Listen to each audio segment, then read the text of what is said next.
Hi everyone, welcome back to our series on the workplace. Today we are going to address the issue of how management creates a toxic workplace or how management facilitates toxicity in a workplace. Number one, power play.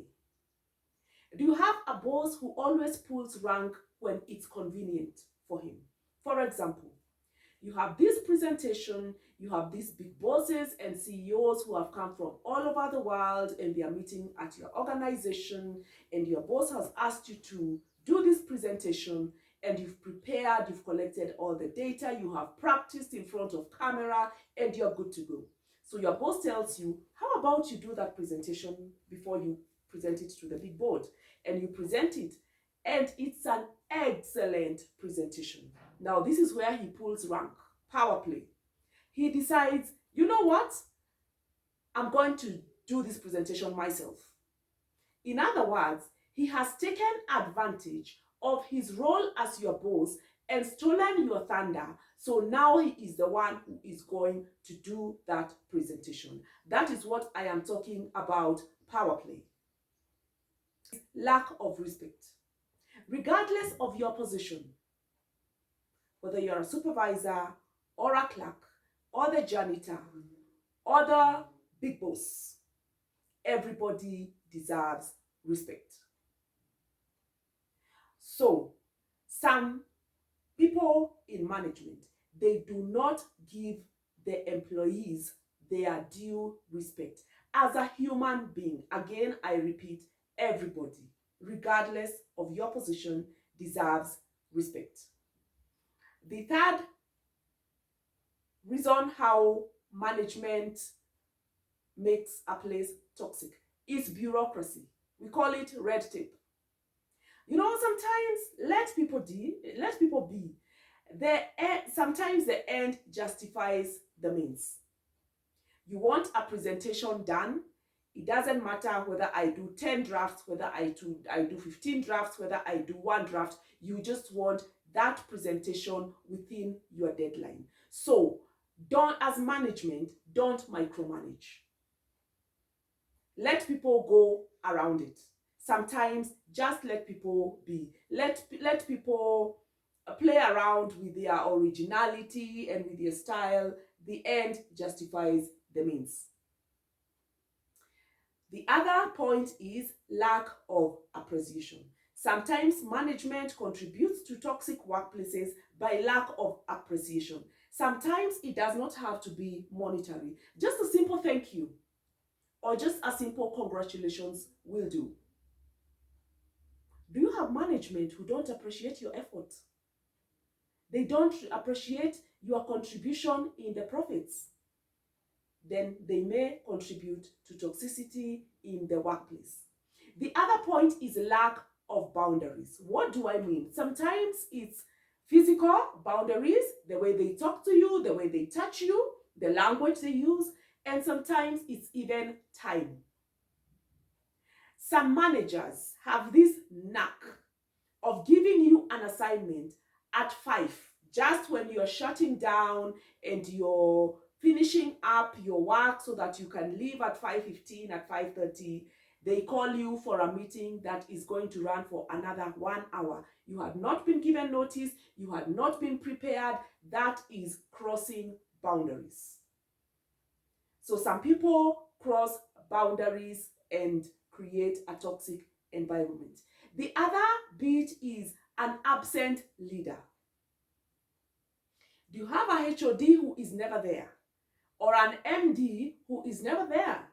Or a HR who is never there? So that you are not given direction. You become stuck.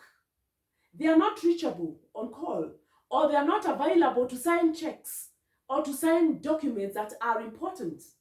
These are absent leaders, and that creates a toxic environment, because what happens as the juniors, you get frustrated. Sometimes you can't move from point A to point B because this thing had to be signed and the signatories are absent. The other point is lack of accountability. I am a strong believer of a HOD or a manager who takes accountability. Sometimes just take the blame as a leader, and then you can debrief your team later on. But if you're a manager or a team lead or a HOD who is always blaming your team for bad reports, your team for poor performance, as a leader, you also have a certain level of accountability. So where you have a leader who is always blaming his juniors, then that can lead to a toxic environment. Sometimes as a leader, take the hit. Take the hit. Another sign of how management leads to toxic environments is lack of payment. You deserve to be paid because you have worked. If payment is at the end of the month, if that is what your contract said, then you should be paid at the end of the month. If it's on 5th of every month, then 5th it is. If there is late payment, the management should notify you way in advance, because you also have responsibilities. You probably have someone else you are paying through this pay.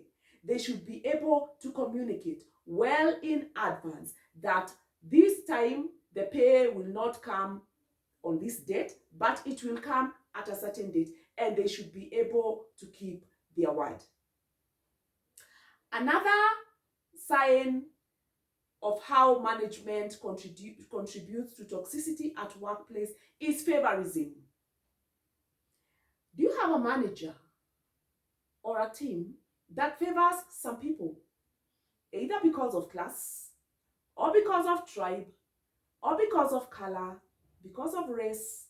That is unfair, and that breeds toxicity, because those who are favored tend to look down on the rest of the people. Those who are not favored lack motivation. And where you have people who are not motivated and some who are favored, that can be a very, very toxic environment.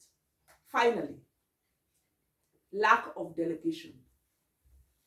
Do you have a manager whom you report to and you don't know where you are at or what to do?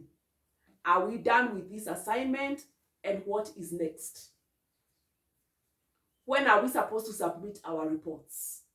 How are these reports supposed to be done? What is the format?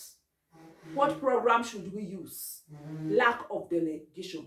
So that ever so often you are left to second guess. You are left to imagine what you are supposed to do. As management, you are supposed to give direction. You are supposed to delegate. So I would love to hear your comments. Are you in management, or do you have management at your workplace who contribute to a toxic environment? Thank you for watching. Please let me have your comments. Hi everyone. Thank you once again for watching the video that has just played and for subscribing. And for those who have not subscribed, please feel free to hit the subscribe button. I am a counseling psychologist and a certified mediator. In that regard, please also feel free to reach out to me for any psychological issues or help that you may need through the contact that is on the screen.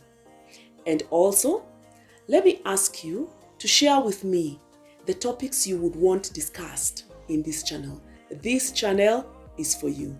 Thank you very much.